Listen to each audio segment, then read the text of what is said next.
Nous allons découvrir aujourd'hui une petite cité médiévale authentique, dotée d'un patrimoine architectural rare, une véritable pépite au cœur du pays dauphinois.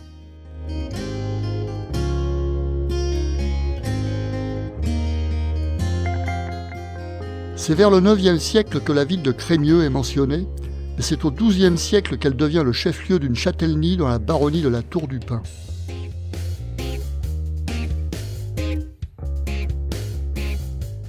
Au cours de ce siècle, un prieuré bénédictin va s'installer sur les falaises de Saint-Hippolyte, cette colline qui surplombe Crémieux et s'entoure aussi de fortifications.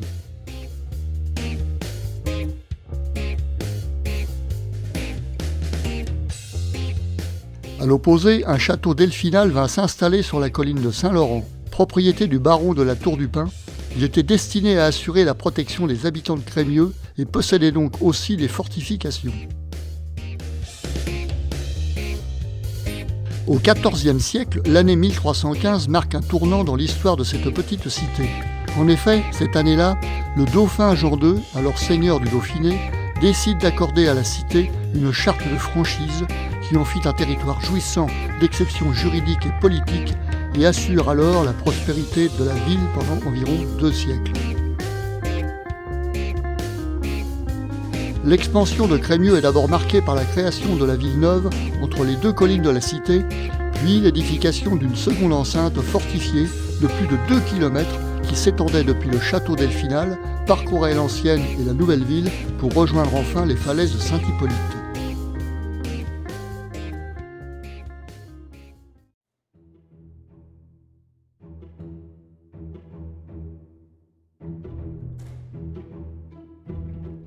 Au XVe siècle, une vaste halle remplace le marché vieux, créé en 1314.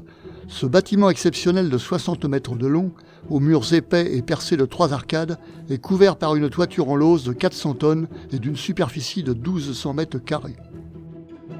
À cette époque, la halle était un marché à grains et de curieuses auges en pierre munies de goulottes trônent aux 4 coins d'un comptoir dans la partie est du marché. Ce sont des vestiges de l'époque qui servaient à mesurer le grain lorsque Crémieux était alors le chef-lieu de mandement et détenait la mesure officielle du grain. Ici donc la mesure officielle était le bichet, synonyme du boisseau au XVe siècle et était équivalent à 19 litres 500.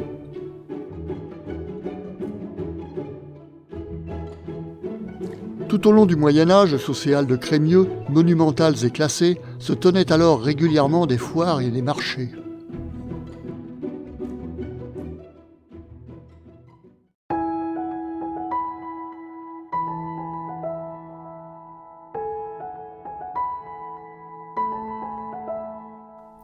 Dans cette rue typique de la ville, régnait au XIVe siècle une intense activité. En effet, cette rue abritait la corporation des tanneurs, qui représentait alors l'activité économique la plus importante de la ville.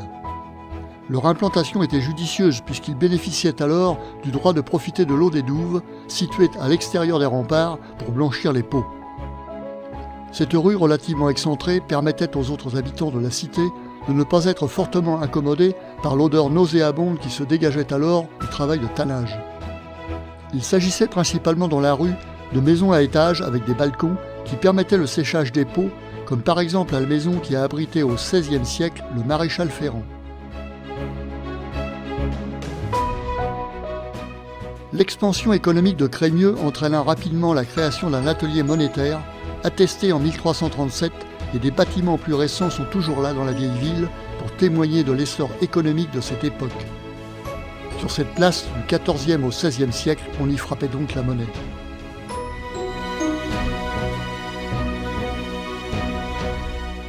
Dans cette époque prospère, la ville de Crémieux s'est développée avec de nombreux commerçants et les rues témoignent encore de cette activité économique. Comme la rue de la Loi, la rue Saint-Augustin est un bel exemple de ces maisons de marchands, hautes et étroites, avec de grandes fenêtres en forme d'anse de panier. Au rez-de-chaussée se trouvait alors la boutique que l'on appelait l'ouvroir, avec éventuellement un étal en pierre sur la façade. Le premier étage servait d'habitation, puis l'étage supérieur formait le grenier, destiné au stockage des marchandises, qui était tissé à l'aide d'une poulie.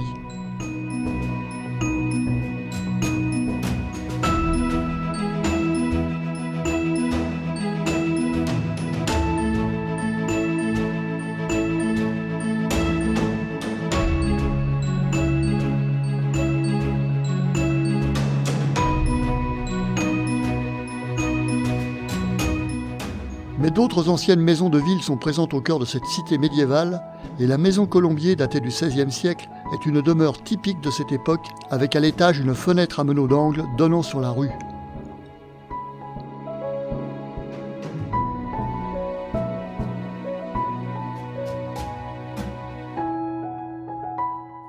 Plus loin, sur les hauteurs de la colline Saint-Laurent, on peut découvrir aussi la maison Ferrand, ornée d'un blason au-dessus du claveau de la porte d'entrée, un élément de voûte en pierre taillée en forme de coin. Il s'agissait en son temps d'une maison noble ornée d'une tour sur le côté du logis.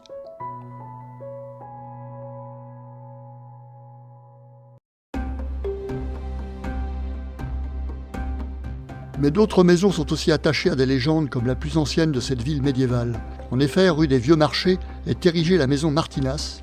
Elle a accueilli autrefois la famille des dauphins, et selon la légende, la nourrice aurait fait basculer par maladresse le nouveau-né, qui n'était autre que le fils d'Humbert II, le dernier dauphin de Viennois.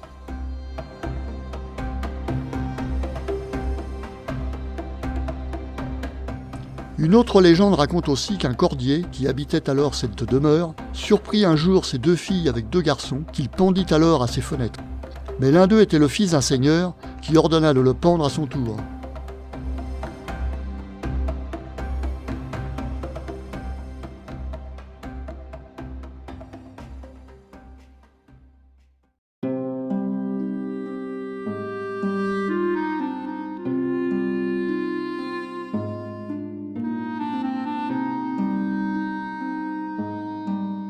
Crémieux occupait en ce temps-là une place stratégique à la frontière entre le Dauphiné et la Savoie, et devait donc pouvoir jouer un rôle militaire en cas d'invasion.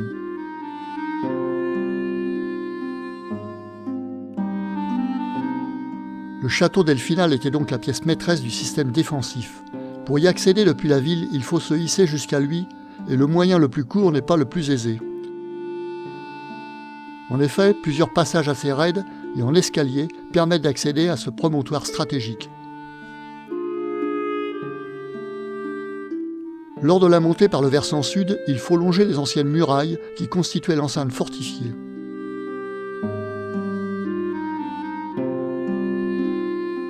On peut alors profiter d'une halte pendant l'ascension pour jouir du panorama sur la ville basse et la falaise de Saint-Hippolyte au fond de ce décor. Parvenue au sommet, apparaît la forteresse, en grande partie disparue, mais avec certaines parties restaurées et interprétées, des ruines sauvées que l'architecte Viollet-le-Duc considérerait sans doute avec beaucoup de bienveillance.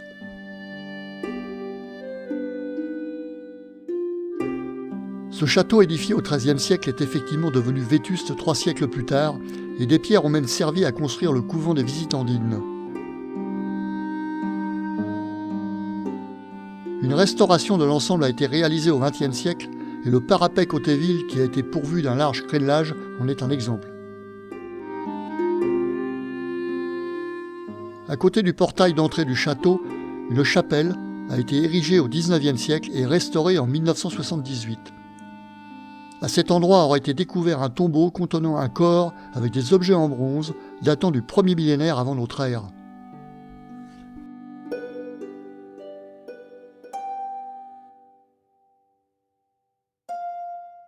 À l'époque du Moyen-Âge, à Crémieux, on dénombrait alors pas moins de 9 portes d'entrée de la ville et 14 tours de guet. Aujourd'hui ne subsistent que 3 portes. La porte de la Loi est une des plus anciennes et constitue l'une des entrées principales de la cité. Ces portes constituaient un système défensif et des douves coulaient devant celles-ci. Des corbeaux la couronnent et supportaient un balcon au-dessus pour former un chemin de ronde. Il permettait aussi d'assaillir l'envahisseur en lui projetant divers projectiles du haut de ce promontoire.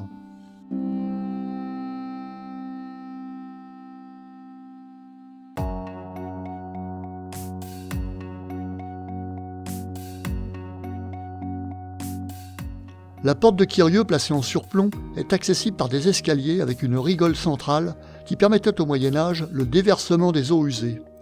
Cette porte fut murée au XVIe siècle et rouverte en 1930.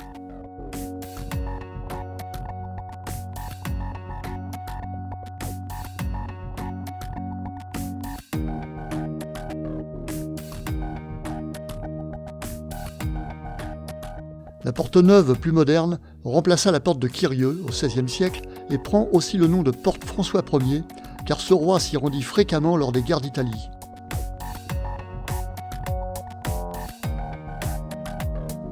En plus du balcon défensif, elle présente également un trou qui permettait d'installer un canon dans une époque où on commençait à utiliser la poudre et l'artillerie lourde.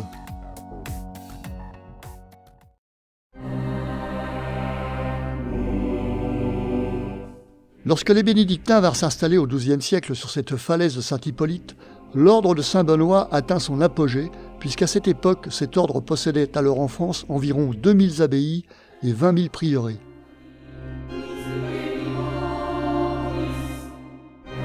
Ce prieuré constituait alors l'une des premières paroisses de Crémieux. Mais déjà au début du XVe siècle, l'ordre commence à connaître une certaine désorganisation et un relâchement, si bien qu'en 1401, la chapelle est désaffectée et le prieuré devient une ferme. Malgré tout, la tour de l'horloge est aménagée au XVIe siècle et une cloche est hissée sur cette tour, puis enfin une horloge.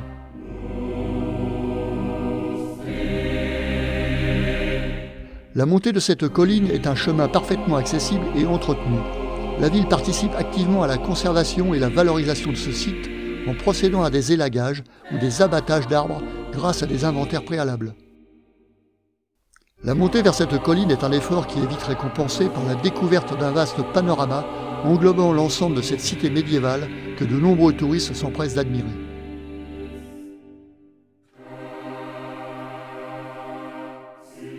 Dans la ville basse, la construction de cette église par le noble curé Tristan Pellerin débute en 1504, mais elle fut laborieuse faute de deniers suffisants, ce qui fit que 2 siècles plus tard, elle n'était toujours pas achevée. Juste après la Révolution, elle fut finalement transformée en habitat collectif, ceci dès 1791. C'est au début du XIVe siècle que s'installe à Crémieux cet ordre mendiant, créé un siècle plus tôt. Ce couvent destiné à recevoir une dizaine d'ermites a subi de nombreux remaniements jusqu'au XIXe siècle. Ils édifient au fur et à mesure un vaste ensemble de bâtiments, dont le cloître au XVIIe siècle. On peut noter aussi que dans ce lieu propice à la méditation, le cloître a aussi servi de prison à la Révolution. L'ordre des Augustins restera à Crémieux jusqu'à la Révolution française.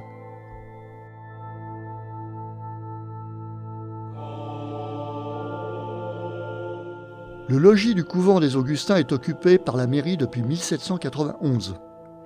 Cette partie comportait la sacristie, le réfectoire et la salle capitulaire, un lieu où se réunissait quotidiennement l'ordre religieux.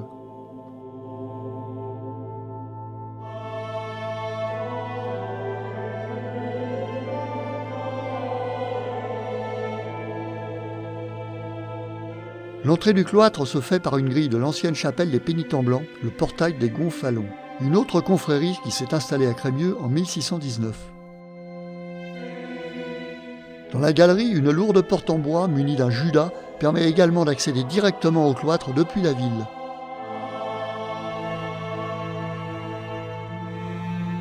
Admirons donc ce lieu de méditation et de quiétude avec son bassin central qui laissait entendre le bruit de l'eau censé faciliter le recueillement.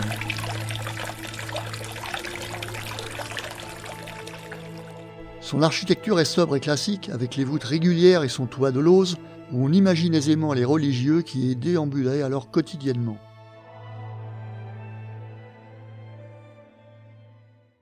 Derrière le couvent se trouve l'église Saint-Jean-Baptiste, qui était auparavant l'ancienne chapelle des ermites de cette congrégation jusqu'à la Révolution française.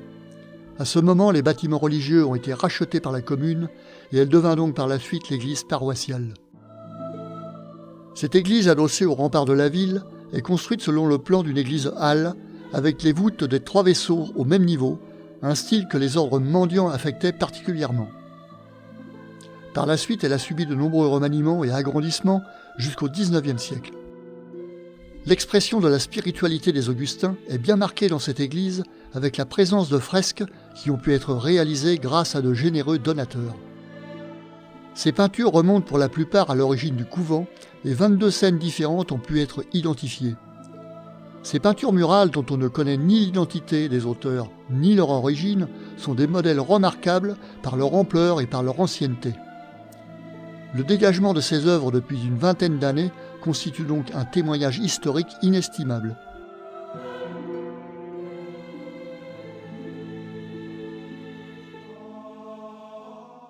À l'extérieur, le couvent des Augustins possédait aussi un jardin. Aujourd'hui, cet espace est devenu la place de la Nation et il subsiste encore à son extrémité un portail d'accès.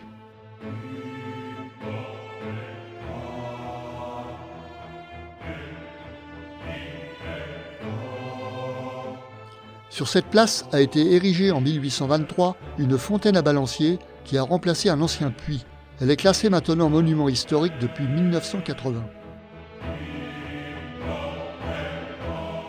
Au cours du XVIIe siècle, d'autres ordres religieux vinrent s'installer à Crémieux. Les Capucins s'installent en 1615, les Pénitents blancs 4 ans plus tard et s'établissent le long du sentier Saint-Hippolyte.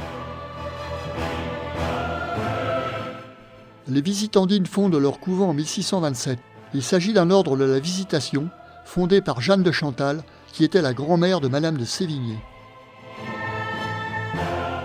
Un des bâtiments est devenu aujourd'hui un EHPAD. Par ailleurs, il subsiste aussi une splendide apothicaire-rie dont on peut tout à fait admirer les boiseries lors des journées du patrimoine. Les Ursulines fondèrent également un couvent en 1633, dans cette ville où la prospérité tendait alors à diminuer. Elles étendent leur congrégation sur plusieurs bâtiments, dont l'hôtel du bourg que les Ursulines occupèrent à partir de 1819. Le bâtiment originel est devenu depuis 2005 une brasserie artisanale après de grands travaux de restauration.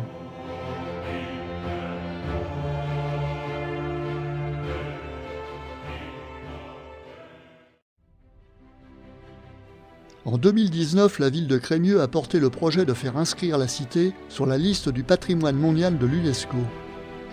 De cette idée émanant du maire, un comité de pilotage a été mis en place. Cette ville bientôt millénaire possède assurément dans son écrin, constitué de remparts, des bijoux incomparables. Son château delphinal, ses portes fortifiées, son couvent des Augustins, sa halle inchangée depuis 500 ans, son église Saint-Jean-Baptiste et ses fresques remarquables, ses maisons à échoppes et bien d'autres choses encore. La cité de Crémieux et ses 3500 habitants répertorient donc 21 biens qui sont classés monuments historiques. Souvenons-nous que 4 rois de France sont déjà passés dans la cité médiévale qui reçoit maintenant 200 000 visiteurs par an.